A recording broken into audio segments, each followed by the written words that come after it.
미디어 엔터테인먼트 내에서의 한류, 그다음에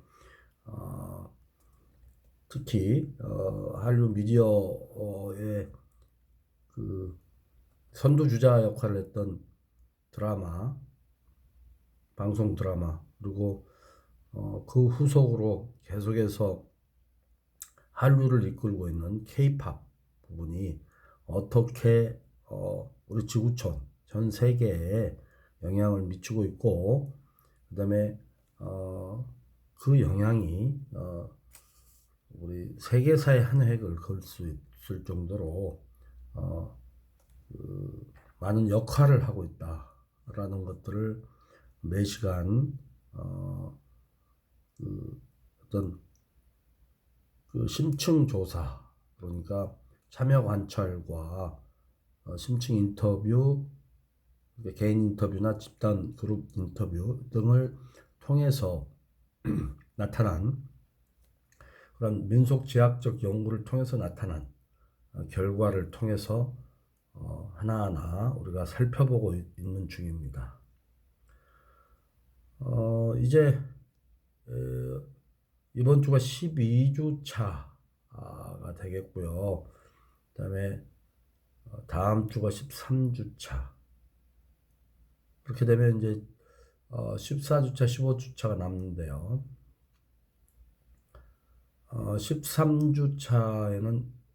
14주차에는 제가 예고해 드린 대로 12주차, 13주차하고 14, 15주차, 14주차에는 예고해 드린 대로 K-팝과 관련된 그러한 영상물을 선생님 설명과 함께 같이 감상해 보도록 하겠습니다. 그리고 15주차는 기말고사로서 선생님이 그 기말과제는 게시판을 통해서 올려드리도록 하겠습니다. 기말과제 내용은요.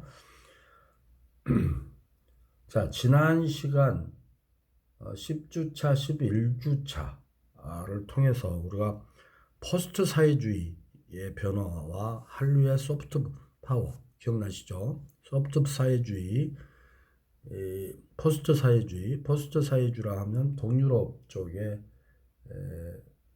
여러 공산국가들, 사회주의 국가들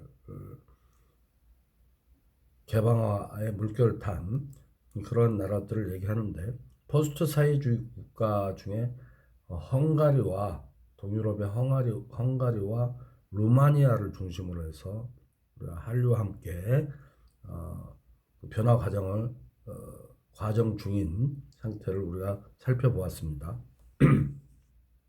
그리고 11주차 지난주에는 북한 관련해서 우리가 그 동유럽 이후에 그 북한의 한류와 사회 변화에 대해서도 살펴보았습니다. 여러분들의 그 감상문 메일 보내주신 거 보면 그 북한 선생님이 촬영해서 그 북한에서 사용한 젊은 대학생들이 사용하는 휴대폰의 앱을 촬영해서 보여주었던 그 부분에 대해서 많은 그 얘기들을 하고 계시는데, 어쨌든 현재 상황이 북한 사회가 점점 개방화로 갈 수밖에 없는 그런 상황으로 시닫고 있지 않느냐, 이렇게 설명드린 바 있습니다. 자, 이번 주 12주차와 다음 주 13주차는 선생님이 연이어서 두 가지에 대해서 설명을 드리고자 합니다. 큰 주제로는 지금 화면에서 보시다시피 문명 충돌과 종교 갈등, 그리고 한류에 대해서 설명하고자 합니다. 소재로는 첫째, 이번 주에 인도네시아의 한류와 종교 문화 갈등. 인도네시아 하면 이제 이슬람교가 90%, 인구의 90% 이상이 이슬람교도라고 볼 수가 있죠. 인도네시아에서의 한류하고 종교 문화 갈등 부분에 대해서 다뤄볼 것입니다. 그리고 13주 차인 다음 주에는 프랑스에서 지난번 영국에 대해서 좀 살펴봤죠. 이번에는 프랑스의 소프트 테러와 한류의 소프트 파워, 소프트 테러에 대해서 설명을 드리고 거기에 뭐 소프트 테러는 아시다시피 게릴라식 테러의 양상을 보이고 있죠. 어떤 뭐 거대한 조직이나 집단 또는 거대한 그 계획에 의해서 저질러지는 테러와는 다르게 그 게릴라식으로 전혀 예측치 못하게 그리고 소규모로 하면서도 강력하게 이렇게 테러를 하는 자행을 하고 있는 부분들을 소프트 테러라고 우리가 얘기들을 하고 있죠. 소프트 테러와 한류의 소프트 파워 그 상황 속에서도 한류는 어떤 식으로 파워를 형성하고 있는지 그것들을 다음 시간에 거쳐서 살펴보도록 하겠습니다. 2주간을 문명 충돌과 종교 갈등 그리고 한류라는 큰 주제를 가지고 살펴보도록 할 것입니다. 그리고 14주차에 예고해 드린 대로 그 K-팝 관련 한류 K-팝 관련 동영상물을 보면서 그 선생님하고 같이 그 선생님 직접 참여했던 프로그램들을 중심으로 해서 제가 좀 설명을 드리고 감상하는 그런 시간들을 갖도록 하겠습니다. 뭐 미래 엔터테인먼트라든지 이런 부분은 자연스럽게 마지막에 여러분들하고 같이 논의하고자 합니다. 그리고 뭐 넷플릭스라든지 이런 부분들은 사실은 우리의 그 한류나 또는 어떤 그 K-팝 부분들하고 아주 밀접하다고 볼 수는 없으나 넷플릭스 같은 경우 드라마 플랫폼이라고 볼 수가 있죠. 플랫폼을 통해서 실어 날리고 있는 어떤 그런 그 한류 드라마라든지 이런 것들을 그 알 수 있는 부분이 이제 넷플릭스의 앞으로의 지금의 현황과 전망 이런 것들인데 어쨌든 한류와 이 K-팝 부분하고 약간 큰 밀접한 관계, 아주 긴밀한 관계는 아닌 듯해서 넷플릭스 부분은 플랫폼에 대한 얘기를 할 기회가 있을 때 후에 할 수 있는 방향으로 하겠습니다. 그리고 미래 엔터테인먼트는 뭐 당연히 여러분들과 결론적으로 마무리하는 의미에서 논의하고자 합니다.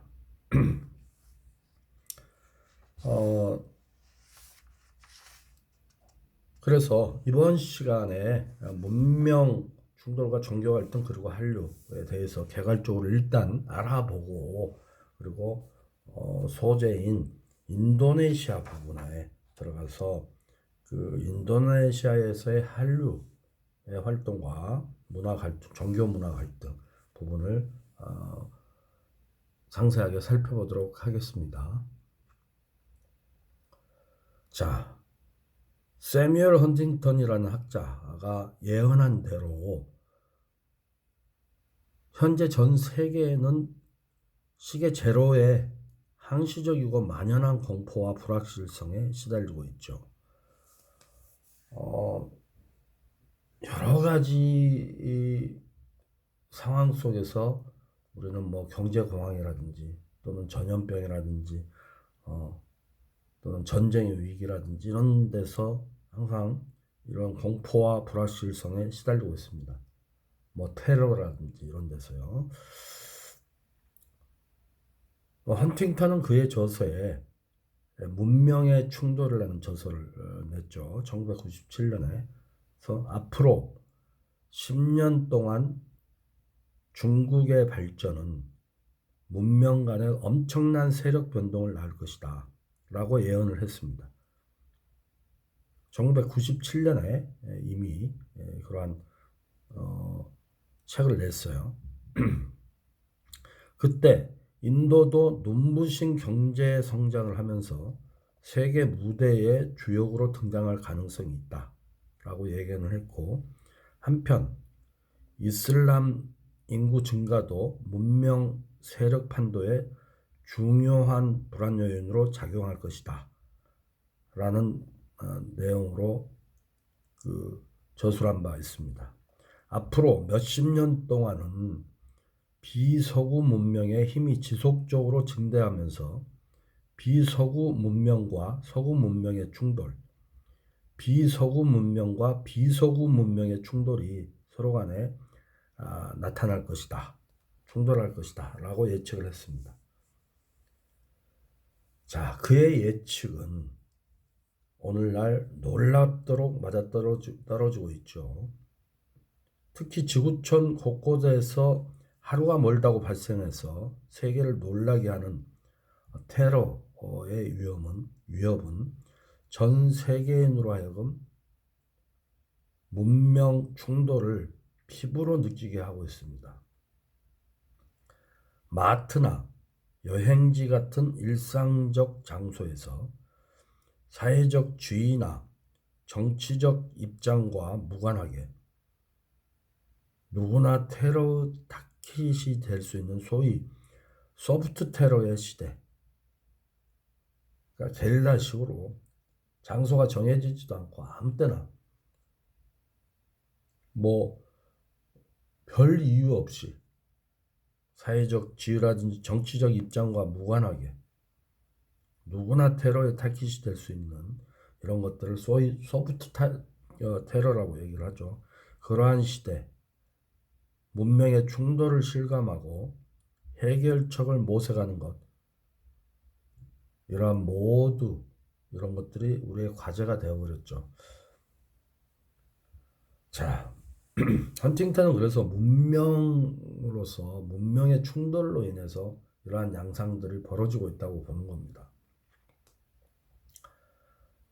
세계 2차 세계대전이 끝나고 나서 포스트 식민주의, 포스트 구조주의 이런 것들의 어떤 흐름 속에서 이러한 이데올로기의 흐름 속에서 이제는 각 국가 간 문명과 문명 간의 어떤 충돌, 이런 것들, 그 문명을 이끌고 있는 문화 간 충돌, 갈등, 이런 것들이 점점 갈수록 우리 지구촌에서는 심화될 것이다 라고 보고 있는 것입니다. 자, 이러한 세뮤얼 헌팅턴의 문명 충돌론은 21세기 세계의 갈등이 경제나 이념이 아닌 바로 문화에 의거한 것이라는 것을 부각하고 있습니다. 문명은 언어, 역사, 종교, 관습, 제도를 공유한 주체들이 주관적으로 공통의 문화 정체성을 인식하는 집단의식을 말하고 있죠. 헌팅턴은 세계를 서구, 유교, 이슬람, 힌두, 슬라브, 라틴, 아프리카 문명권으로 분류하고 있습니다. 그러니까 문명권으로 놓고 봤을 때 지리적이나 정치학적이나 그런 것들을 배제하고 문명권으로 놓고 봤을 때 이렇게 구분을 하고 있다는 거죠. 헌팅턴의 문명권 분류를 보면 종교가 가장 큰 부문을 차지하고 있다는 것을 알 수 있습니다. 자, 이제 와서 해묵은 종교 문제가 21세기 세계 갈등의 중심이 된다는 것은 어떻게 보면 역사의 아이러니이면서 문화에 대한 새로운 이해가 요구되는 부분이기도 합니다. 종교개혁 이후로 16세기 종교개혁 이후로 끊임없이 유럽의 그 전쟁, 십자군 전쟁이라든지 뭐 전쟁을 끊임없이 이어지게 하는 종교 갈등의 문제들 이런 것들로 그친 게 아니고 21세기에 와서도 새롭게 그러니까 뭐 정치 경제적 또는 군사적인 갈등으로 인해서 뭐 군사적 갈등 결국 정치인들의 정치적 갈등 국가 간 이익 이런 것들 때문에 일어난 거 아닙니까? 세계대전 같은 경우가. 그래서 그러한 이데올로기적 사회주의 민주주의 또는 공산주의 자본주의의 어떤 이분화된 어떤 이데올로기적 세계대전 이후에도 나온 그런 냉전 상태를 에서 점점 이제는 사회주의 공산주의가 몰락하고 자본주의 체제의 개방화를 선언하면서 어떻게 보면 지구촌이 하나가 되는 듯 싶지만 결국은 해묵은 종교 갈등이라든지 문화 갈등이라든지 이런 것들이 21세기에는 이제는 또 부각이 되더라 이런 얘기예요. 그렇잖아요. 항상 우리 몸에도 보면 살다 보면 조금씩은 아픈 데가 있잖아요. 나이 먹으면 더 그렇게 되듯이 지구가 점점 나이를 들면서 그 역사가 깊어지면서 지구도 사람 몸처럼 조금씩 지엽적으로나마 아픈 곳이 생기는 거죠. 사람 몸도 마찬가지. 그러나 어디가 크게 아프면 몸이 크게 아프면 조금 아픈 곳은 잘 나타나지 않아요. 신경 쓰이지도 않고. 그런데 크게 아픈 곳이 좀 봉합이 되고 치료가 되고 마무리되면 보이지 않았던 아픔, 조금 뭐 가려운 곳이 있다든지 피부염이 있다든지 또는 뭐 작으나마 지엽적으로 어떤 아픈 곳이 또 드러나기 마련이죠. 그런 것처럼 지구의 역사도 어찌 보면 그러한 양상의 흐름이라고 좀 볼 수가 있겠죠. 커나 큰 사건이라든지 전쟁이라든지 뭐 어떤 이러한 것들에서 조금 한숨을 돌릴까 하면 예전에 지속적으로 갈등을 빚었던 문화나 문명의 갈등 이런 것들이 다시 또 나타나기 시작한다는 거예요. 자, 그래서 해묵은 종교 문제가 21세기 세계 갈등의 중심이 된다는 것은 어떻게 보면 아이러니하면서도 그래서 문화에 대한 새로운 이해가 요구되기도 한다는 얘기입니다. 버만이 시사했듯이 종교 갈등은 1000년을 넘어서 지속되어 온 문제이고 그리고 20세기 세계 갈등을 이끌었던 이념의 갈등, 냉전의 경쟁은 이에 비하면 일시적이고 피상적이고 해결될 수 있는 갈등에 지나지 않았다라는 시각이 공감이 갈 만합니다. 어떻게 보면은 선생님이 말씀드린 세계대전 이런 것들이 오히려 지역적인 좀 약한 부분의 갈등이었다고 한다면 할 수가 있는 것이 종교의 갈등은 아주 꾸준하게도 1000년을 넘어서 지속된 문제이기 때문에 잠시 세계대전이라든지 큰 어떤 이슈에 대해서 감춰주었던 것이 다시 잠잠했던 게 다시 부상됐다. 그렇게 볼 수도 있다는 얘기죠. 그만큼 현재 세계가 맡고 있는 문명의 갈등은 뿌리 깊고 해결의 실마리를 찾기 어려운 문제라는 뜻입니다. 자, 헌팅턴의 문명 충돌론에 제기되는 문제로는 문명에 대한 이분법적 구분, 환원론적 사고를 들 수가 있습니다. 사이드는 문명 충돌론의 가장 큰 문제는 오늘날 세계가 사실, 혼합, 이주, 중복의 세계라는 부인할 수 없는 사실에도 불구하고 문명을 엄격히 분리된 것으로 가정한다는 점입니다. 요즘에는 다민족 국가라고 하잖아요.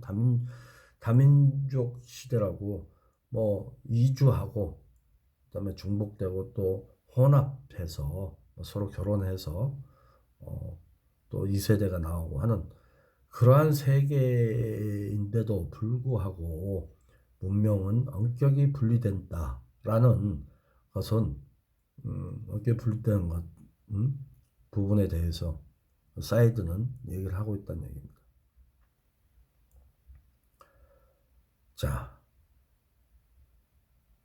문명 충돌론에 제가 잘못 썼네요. 문명인데 문명 충돌론의 이론적 문제점을 지적하고 있다는 것이죠.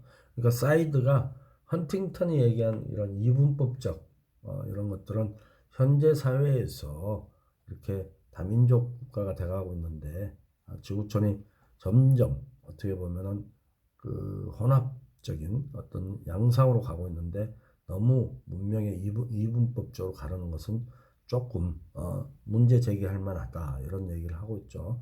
헌팅턴의 문명 충돌론을 거꾸로 읽은 밀러의 저서 문명 공존론, 또 헌팅턴의 문명 충돌론은 미국적 이데올로기에 기반한 것으로 평가하고 문명 충돌론이 갈등을 더욱 유발하는 정치적 어떤 이데올로기가 돼버렸다.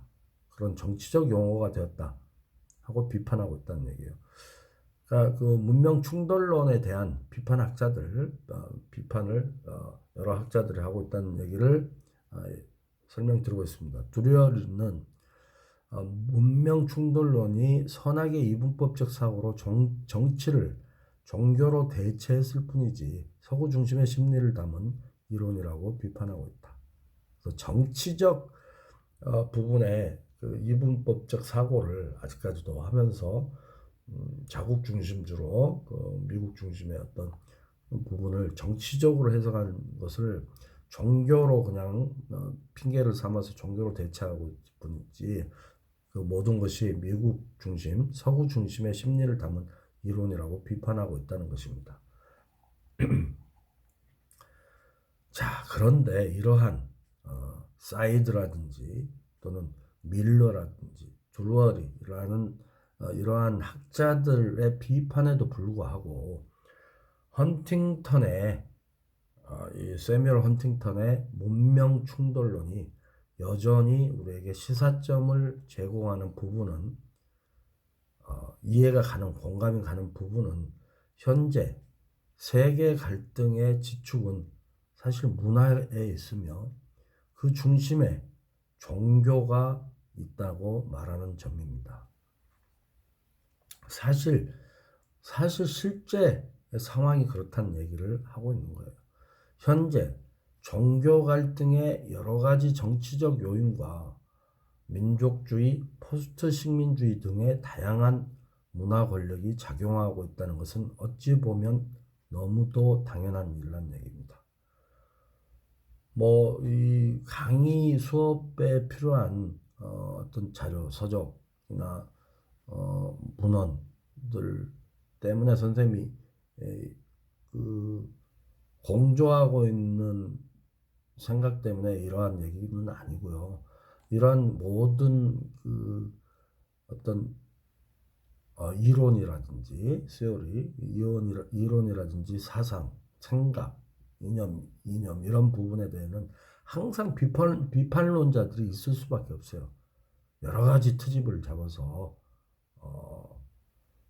뭐 그게 또 하나의 비판론으로서 또 그 세상에 나와야 되고 또 그렇게 함으로써 어떤 이론들이 튼튼하게 또 자랄 수 있고 그 다음에 더 뿌리내릴 수도 있고 그러면서 서로 공유할 수도 있고 이러한 부분이 있거든요.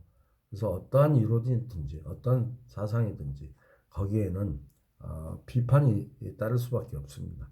그러한 비판에도 불구하고 사실 우리 세계의 환경 자체가 당연히 그 갈등하는 데는 그 문화의 중심이 있고 그 가운데서도 가장 핵심인 것이 종교에 있다고 말하는 것이죠.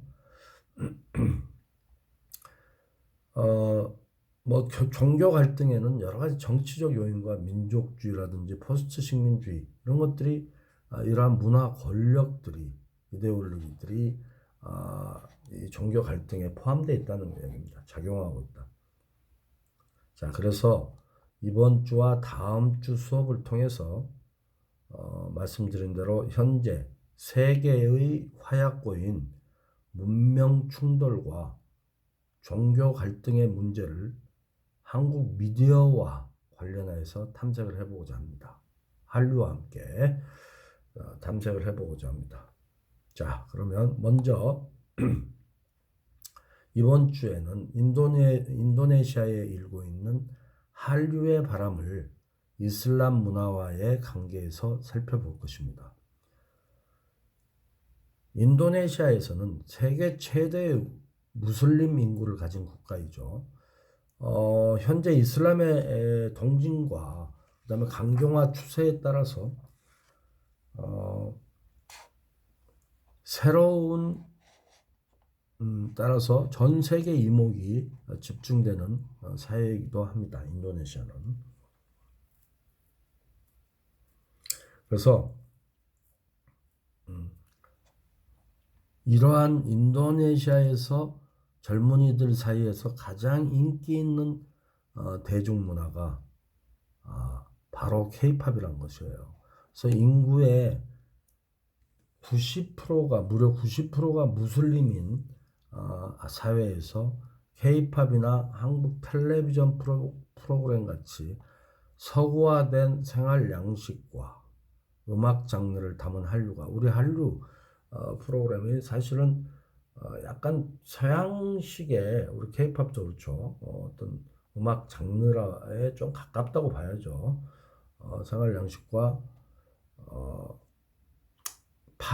팝필러 그러니까 팝이잖아요. K-팝의 팝은 대중 음악인데 대중음악에 우리가 서구 그 통기타 시대 때부터서 뭐 자연스럽게 역사적으로 그 6.25 이후에 해방 이후 6.25를 겪고 그 이후로 쭉 나온 뭐 주류의 음악 그 장르들도 있었고 뭐 트로트라든지 또는 트로트 남진 나훈아 가수를 중심으로 해서 거의 TV 쇼 프로그램에 가수왕제를 서로 왔다 갔다 할 정도의 트로트 음악들이 있었다면 그 가운데 이제 그 오랫동안 그렇게 트로트 두 가수들이 섞어나다가 그 자리를 무너뜨린 사람이 조용필 씨죠.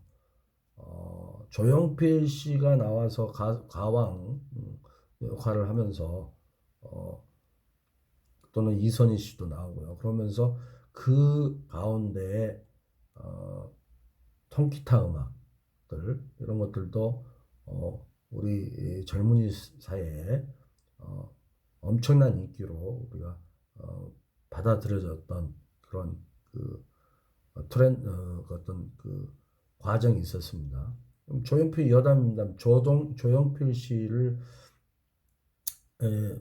그 가왕 자리에서 도전해서 그 어떤 그 1등의 자리를 1위의 자리를 차지한 사람이 바로 서태지예요. 서태지와 아이들. 그러면서부터서 자연스럽게 지금의 현실에 이른 K-팝으로 이렇게 이어졌다고 저는 감히 생각을 합니다. 제가 방송사에 입사해서 그 10대 가수 쇼부터서 뭐 조금씩 참여를 하다가 본격적으로 조용필 씨나 또는 뭐 그 뒤로 나온 뭐 김건모 또는 뭐 변진섭 그 뒤로 쭉 나오죠. 하다가 이제 서태지 쪽으로 움직이면서 그때부터 제가 이제 본격적으로 음악 그 프로그램들을 많이 맡았었는데요. 그 뒤로 장르가 거의 뭐 힙합도 있고 하지만 그런 케이팝의 어떤 양상으로 흘렀다는 거죠. 그 케이팝의 음악이 그 전통적인 우리나라 어떤 그 음악 국악에서부터서 그 뒤로 흐른 트로트라든지 이런 거보다는 우리 나름대로 해석한 음악 장르이기도 하지만 약간 서구의 음악들을 닮아 있는 것은 사실이란 얘기예요. 인구의 90%가 무슬림인 사회에서 물론 이제 일본에는 우리나라에 트로트가 있다면 엔카 뭐 이런 것들이 있죠. 한때 조용필 씨와 술자설을 한 적이 있는데 항상 그분은 그 음악에 대한 심취를 하고 그 연구를 해온 사람이에요. 그 그분 그 음악에 대한 생각은 그때 당시 제가 한 15년, 20년 가까이 20년 전에 프로그램 끝나고 이렇게 그 술자설 같이 한 적이 있었는데 그때도 밤새 거의 그 오랫동안 그, 그 얘기를 하더라고요. 트로트와 엔카, 그다음에 우리 고유의 음악들을 좀그 같이 가미할 수 있는 어떤 거대한 음악 장르를 하나 만들었으면 좋겠다는 생각을 항상 갖고 있더라고요. 거인이라는 생각을 했습니다. 음, 어쨌든 다시 넘어가서 이처럼 인구의 90%가 무슬림인 사회에서 케이팝이나 한국 텔레비전 프로그램 같이 서구화된 생활 양식과 음악 장르를 담은 한류가 대대적인 인기를 끌고 있는 것은 아이러니하면서도 흥미로운 주제가 아닐 수가 없죠. 뭐 다음 주에는 유럽을 들썩이게 하는 소프트 테러의 문제를 프랑스의 한류 수용을 통해서 재조명해 볼 것입니다. 소프트 테러란 과거의 테러, 즉 과거에는 뭐 그 하드 테러라고 할 수가 있겠죠. 소프트 테러란 말이 있으니까 전쟁이나 게릴라 운동 같은 조직적이고 한목적적인 테러였죠. 과거에는. 그런데 그런 테러와는 달리 불명확하고 비조직적이고 불특정 다수를 대상으로 한 소위 말하면 게릴라식의 한 새로운 테러 형태를 말하고 있죠. 9.11 테러로 시작된 소프트 테러는 말이 소프트 테러이지 결코 부드러운 테러가 아닙니다.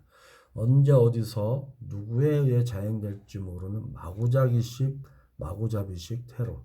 오히려 전쟁, 지역적 전쟁이나 게릴라 뭐처럼 이렇게 대놓고 하는 그런 것이 아니고 뭐 같은 게릴라인데도 아주 소수의 또는 뭐 이렇게 불특정 다수를 겨냥하고 뭐 별 이유 없이 하는 이런 테러 형태들은 상당히 무섭다고 볼 수가 있죠. 그래서 언제 어디서 어떻게 당할지를 모르기 때문에 일단 제가 9.11 테러 이후에 제가 당시에 2004년 5년쯤 그 맨하탄에 NIU 연수를 한 1년 다녀왔어요. 그래서 거기 맨하탄에서 제가 이제 거주를 하면서 연수를 했는데 정말 그 9.11 쌍둥이 빌딩이죠. 현장을 거기 그 사우스에 있기 때문에 그 맨하탄에서도 그렇게 멀지 않아요. 저기 NIU에서도. 근데 하여튼 그 어떤 완전히 폭삭 주저앉고 그때 이제 공사를 하기 전에 모습들이었는데 그 현장을 이렇게 볼 때 상당히 많은 생각을 갖게 하는 그런 시기가 있었습니다. 벌써 그게 한 15년 됐네요. 그 주로 이제 가끔 뭐 이렇게 가보긴 합니다만 가족들하고 이렇게 갈 기회가 있어서 거기 뭐 친척도 계시고 해서 가봅니다만 아주 그 무역센터 빌딩이 새롭게 그 지어졌는데 너무나 모던하고 정말 참 멋있다고밖에 할 수 없는 아트 그 자체더라고요. 건축물 자체가 안에 내용도 그렇고 건축물 안에 이렇게 들어가 봤는데도 너무 잘 지었다는 생각이 들더라고요. 그래서 9.11 테러에 9.11 사태에는 그 많은 우리가 얘기들 낳고 있죠. 당시 부시 대통령 시절인데 여러 가지 그 의혹들도 낳고 있고 많은 얘기들이 나오고 있습니다. 다큐멘터리로도 그 규명하고자 하는 영화 감독들도 있었고요. 뭐 하여튼 그런 부분은 논외적으로 여러분들이 한번 관심 있게 한번 살펴볼 필요도 있다고 봅니다. 세계적인 역사적인 엄청난 사건이었기 때문에 정말 그곳에 그 희생을 당한 사람들 또 그 가족들은 오지가 했겠습니까? 수많은 사람들이 희생당했습니다. 그 중에 저 선생님의 그 먼 친척도 거기서 그 외국계 은행 젊은 나이에 그 아침에 일찍